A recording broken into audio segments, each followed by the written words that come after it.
I used to think that loving myself was a narcissistic thing to do. I used to think that self-love was literally bad. I thought that loving someone meant being selfless, and that if you don't put someone else's needs above your own, then you don't really love them.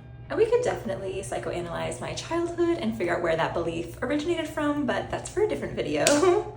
The point is, it wasn't until I dated an actual narcissist.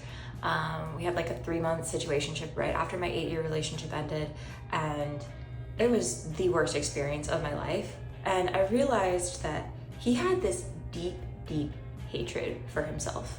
And self-love wasn't narcissistic, self-hate was actually narcissistic, because you fill this void by like manipulation and gaslighting and boundary crossing in order to like siphon love.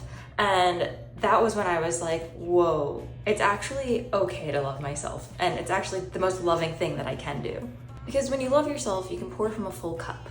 And when you love yourself, you don't need to manipulate or contort yourself in unnatural shapes or extract love from someone else. You can just be fully yourself and let love flow freely. And when I look back on my 8-year relationship, I think that we were both operating from a place of selflessness, and that's part of why our relationship ended. Because at the end of the day, we were so busy filling up each other's cup that we just didn't have anything left to give one another.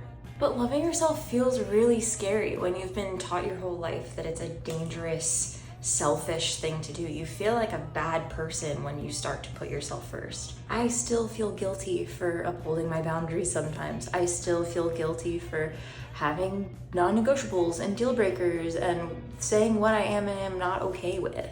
But deep down, I know that loving myself is the most loving thing that I can do for someone else.